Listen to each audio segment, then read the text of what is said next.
Welcome back to Anna's corner. ഇന്ന് നമ്മൾ തയ്യാറാക്കാൻ പോകുന്നത് നമ്മൾ പണ്ട് കാലങ്ങളിൽ കടയിലൊക്കെ കിട്ടിയിരുന്ന ഇഞ്ചി മിഠായി. അതെങ്ങനെയാണ് തയ്യാറാക്കുന്നതെന്നൊക്കെ വേറൊരു ഫ്ലേവർ കൂടെ ചെയ്യുന്നുണ്ട്. അപ്പോൾ 2 മെത്തേഡാണ് ചെയ്യുന്നത്. ഇതുവരെ നിങ്ങൾ ഈ ചാനൽ സബ്സ്ക്രൈബ് ചെയ്തിട്ടില്ലേ, ദയവായിട്ട് സബ്സ്ക്രൈബ് ബട്ടൺ ഒന്ന് അമർത്തുക. കൂടെ ബെല്ലൈക്കൺ ഓൾ എന്ന് കൂടി എനേബിൾ ചെയ്യുക. എന്നാൽ മാത്രമേ പുതിയ വീഡിയോ അപ്ലോഡ് ചെയ്യുമ്പോൾ നോട്ടിഫിക്കേഷൻ നിങ്ങൾക്ക് ലഭിക്കുകയുള്ളൂ. അപ്പോൾ നമുക്ക് വേണ്ടുന്ന ഇൻഗ്രീഡിയൻസ് എന്തൊക്കെയാണെന്ന് നോക്കാം. വലിയ 3 കഷ്ണം ഇഞ്ചി, നാട്ടിൽ കിട്ടുന്ന ഇഞ്ചി ആണെങ്കിൽ കുറച്ചുകൂടെ നല്ലതാണ്, നല്ല ടേസ്റ്റ് ആണ്.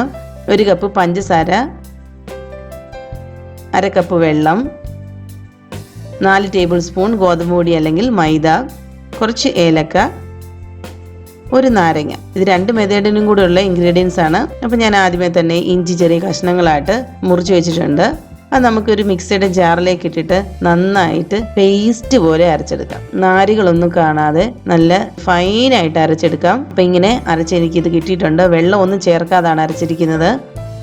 ഫസ്റ്റ് മെത്തേഡ് നമ്മൾ സാധാരണ കടകളിൽ വാങ്ങിക്കാൻ കിട്ടിക്കൊണ്ടിരുന്ന പഴയ രീതിയിലുള്ള ഇഞ്ചി മിഠായിയുടെ റെസിപ്പിയാണ്.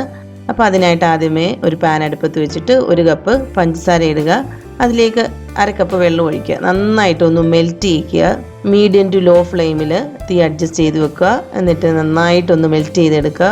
ഇളക്കി കൊടുത്തുകൊണ്ടിരിക്കുക. കാരണം പഞ്ചസാര ഇങ്ങനെ ക്രിസ്റ്റലൈസ് ചെയ്ത് പോകാതെ നന്നായിട്ട് ഉരുക്കിയെടുക്കുക.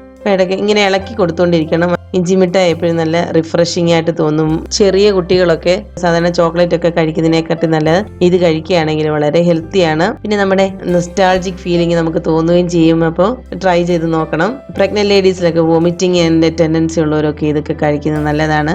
ലൂസ് മോഷനും ഈ വോമിറ്റിങ്ങും ഒക്കെ വരുന്ന സമയത്ത് കുട്ടികൾക്കൊക്കെ ഇത് കൊടുക്കുന്നത് ഒരു റിഫ്രഷിംഗ് ആയിട്ടൊക്കെ തോന്നും. എല്ലാവർക്കും തന്നെ ഇത് കഴിക്കാം. നമുക്ക് ഇഷ്ടപ്പെടുന്ന ഒരു ടേസ്റ്റ് ആണല്ലോ ഇതിന്. അപ്പോൾ പഞ്ചസാര ഇങ്ങനെ നന്നായിട്ട് മെൽറ്റ് ആയിട്ട് ഇങ്ങനെ നന്നായിട്ട് തിളച്ച് വരുന്ന ആ ഒരു പരുവത്തിൽ നമുക്കതിലേക്ക് ഇഞ്ചി അരച്ചു വെച്ചിരിക്കുന്നത് ചേർത്ത് കൊടുക്കാം.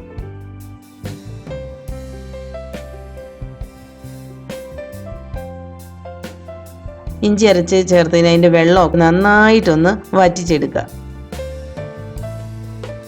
നല്ല രീതിയിൽ വെള്ളമൊക്കെ വറ്റി വന്നു കഴിയുമ്പം അതിലേക്ക് നമ്മൾ എടുത്തു വെച്ചിരിക്കുന്ന ഏലക്ക, പഞ്ചസാര ചേർത്ത് പൊടിച്ചെടുത്തതാണ്, അത് ഇതിലേക്ക് ചേർത്ത് കൊടുക്കണം. അതും കൂടെ ചേർത്തിട്ട് നന്നായിട്ടൊന്ന് വറ്റിച്ചെടുക്കുക.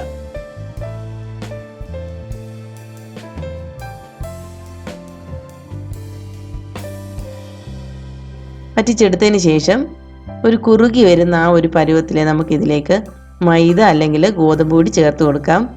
മൈദ ചേർത്ത് കൊടുത്താൽ നല്ല വെള്ള കളർ കിട്ടും. ഗോതമ്പ് പൊടി ചേർക്കുകയാണെങ്കിൽ കുറച്ചുകൂടെ ഹെൽത്തി ആയിട്ടിരിക്കും. അപ്പോൾ നിങ്ങൾക്ക് ഏതാണ് താല്പര്യം എന്ന് വെച്ചാൽ അത് ചേർത്ത് കൊടുക്കുക.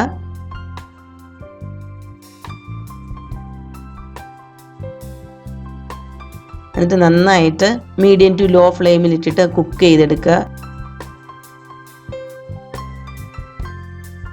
ഇങ്ങനെ ഇളക്കി കൊടുത്തുകൊണ്ടിരിക്കണം.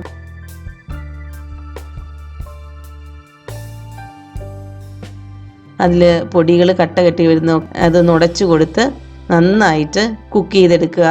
തീ ഇങ്ങനെ ലോ ഫ്ലെയിമിലൊക്കെ ആ ഒരു റേഞ്ചിൽ വെക്കുന്നതാണ് നല്ലത്. അല്ലെങ്കിൽ പെട്ടെന്ന് ഇത് കുറുകി വരികയും ചെയ്യും. അതേ സമയത്ത് മാവ് വേവാതെ ഇരിക്കും.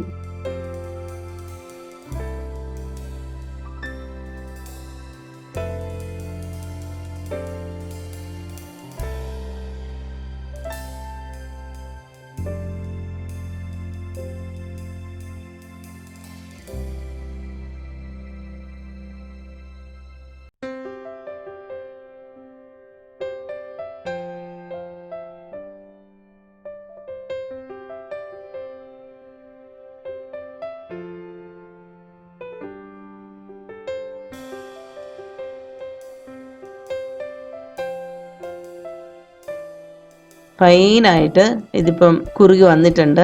അപ്പം നമ്മളിങ്ങനെ ഈ തവി കൊണ്ട് ഇങ്ങനെ നീക്കി കൊടുക്കുമ്പോൾ അവിടെ ഇങ്ങനെ സ്പേസ് വരുന്ന ആ ഒരു പരുവത്തിൽ ഇങ്ങനെ ഈ ഒരു തിക്നെസ്സിൽ ഉണ്ടാക്കിയെടുക്കുക. കണ്ട ഇങ്ങനെ വടിച്ചെടുക്കുമ്പോൾ അവിടെ ഇങ്ങനെ സ്പേസ് വരുന്നു. തിരിച്ച് പെട്ടെന്ന് യോജിക്കുന്നു. അപ്പം വെള്ളം നന്നായിട്ട് പറ്റിയിട്ടുണ്ട്. വേഗം തന്നെ നമുക്കൊരു പാത്രം എടുക്കാം. നേരത്തെ നമ്മൾ സെറ്റ് ചെയ്ത് വെക്കുന്നതാണ് നല്ലത്. ഉണ്ടാക്കുന്നതിന് മുമ്പ് തന്നെ പാത്രത്തിൽ എണ്ണ നന്നായിട്ട് പുരട്ടിയിട്ട് എടുത്തു വച്ചിരിക്കണം.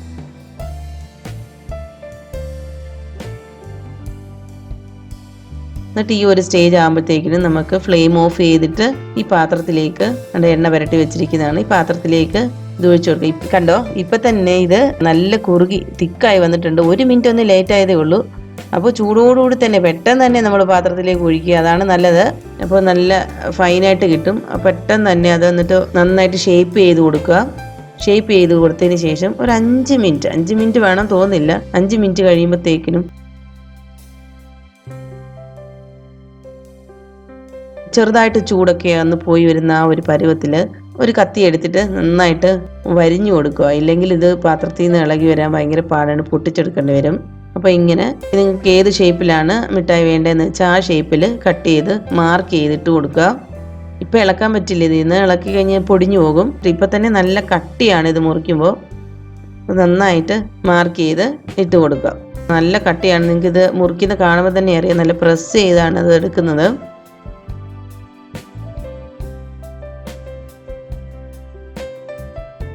ഇത് മൊത്തം ഇങ്ങനെ കട്ട് ചെയ്ത് ഞാൻ എടുത്തു വെക്കുകയാണ്. നന്നായിട്ട് തണുത്തതിന് ശേഷം മാത്രം ഇളക്കിയെടുക്കുക. നന്നായിട്ട് തണുക്കണം, ഒരു ശകലം പോലും ചൂട് പാടില്ല, അല്ലെങ്കിൽ പൊടിഞ്ഞു പോകും. കത്തി കൊണ്ട് അങ്ങോട്ടും ഇങ്ങോട്ടും ഒന്ന് ഇളക്കിയിട്ട് എടുത്തു വെക്കുക. ഇതിപ്പോൾ ഞാൻ ഏകദേശം ഒന്ന് ഇളക്കിയൊക്കെ വെച്ചിരുന്നു, അത് കഴിഞ്ഞിട്ടാണ് എടുക്കുന്നത്.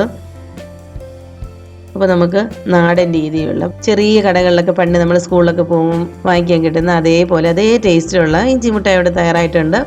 എല്ലാവരും തീർച്ചയായിട്ടും ഇങ്ങനെ ട്രൈ ചെയ്ത് നോക്കണം. ഇനി അടുത്ത മെത്തേഡ് എന്ന് പറയുന്നത് നമുക്ക് കുറച്ചും കൂടെ ഹെൽത്തിയാണ്, ഒരു ഫ്ലേവർ വ്യത്യാസം തോന്നും. അപ്പോൾ നമ്മൾ നേരത്തെ ചെയ്തതുപോലെ തന്നെ ഒരു കപ്പ് പഞ്ചസാര നന്നായിട്ട് മെൽറ്റ് ചെയ്തെടുക്കുക. മെൽറ്റായി നല്ല പത വരുന്ന ഈ സമയത്ത് നമ്മൾ അതിലേക്ക് ഒരു നാരങ്ങ പിഴിഞ്ഞും കൂടെ ചേർത്ത് കൊടുക്കുക. നാരങ്ങ പിഴിഞ്ഞ് ചേർത്ത് കൊടുത്തതിന് ശേഷം ഇഞ്ചി അരച്ച് വെച്ചിരിക്കുന്നത് ചേർത്ത് കൊടുക്കുക. ഒരു നാരങ്ങ നീര് ചേർക്കുന്നുള്ളൂ, സെയിം ക്വാണ്ടിറ്റി തന്നെയാണ് എല്ലാം എടുത്തിരിക്കുന്നത്. അങ്ങനെ ചേർത്ത് കൊടുത്തതിന് ശേഷം നന്നായിട്ടൊന്ന് ഇളക്കി യോജിപ്പിച്ചതിന് ശേഷം അതിലേക്ക് ഗോതമ്പ് പൊടി ചേർത്ത് കൊടുക്കും.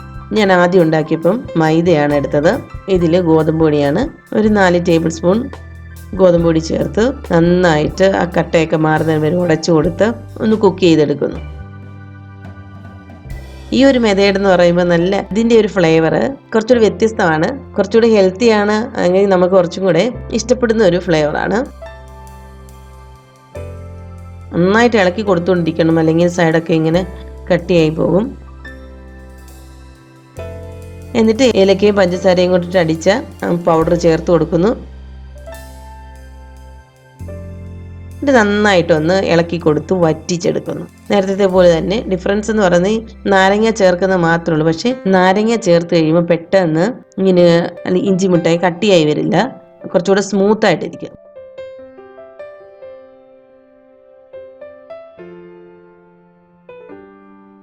അപ്പം ഇങ്ങനെ ഈ വടിച്ചെടുക്കുന്ന ഈ ഒരു പരുവത്തിൽ നമുക്ക് അടുപ്പിൽ നിന്ന് മാറ്റാം. നന്നായിട്ട് വറ്റി കഴിയുമ്പോൾ എടുത്ത് മാറ്റാം. നാരങ്ങ ചേർക്കുന്നതുകൊണ്ട് പെട്ടെന്ന് കട്ടിയാവില്ല, ഇത്തിരി താമസം എടുക്കും കട്ടിയാവാൻ. അപ്പോൾ ഞാൻ ഇത് ആകുമ്പോൾ കുറച്ചുകൂടി സൗകര്യമായിട്ട് കുറച്ചായിട്ട് കഴിക്കാൻ പറ്റും.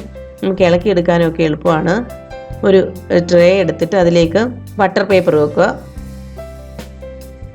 ബട്ടർ പേപ്പറിലേക്ക് ഇതിങ്ങനെ സ്പൂണിൽ കോരി ഇട്ട് കൊടുക്കുക. എന്നിട്ട് നന്നായിട്ട് തണുക്കാനായിട്ട് വെച്ച് കൊടുക്കുക. നന്നായിട്ട് തണുക്കണം. നന്നായിട്ട് തണുത്ത് കഴിയുമ്പോൾ അതിലേക്ക് കുറച്ച് പഞ്ചസാര പൊടിച്ചതും കൂടെ ഒന്ന് സ്പ്രെഡ് ചെയ്ത് കൊടുത്തതിന് ശേഷം നമുക്കത് ഇളക്കിയെടുക്കാം. ഈ 2 രീതിയിൽ ഉണ്ടാക്കിയാലും ഈ ടിന്നിൽ എയർ ടൈറ്റ് കണ്ടെയ്നറിൽ സൂക്ഷിച്ചു വെക്കാനായിട്ട് സാധിക്കും. അപ്പോൾ നിങ്ങൾക്ക് ഈ വീഡിയോ ഇഷ്ടമായെങ്കിൽ തീർച്ചയായിട്ടും ലൈക്ക് ചെയ്യുക, ഷെയർ ചെയ്യുക. നിങ്ങൾ ഈ ചാനൽ സബ്സ്ക്രൈബ് ചെയ്തിട്ടില്ലെങ്കിൽ സബ്സ്ക്രൈബ് ബട്ടൺ ഒന്ന് അമർത്തുക, കൂടിയ ബെല്ലൈക്കൺ ഓൾ ഒന്നും കൂടി എനേബിൾ ചെയ്യുക.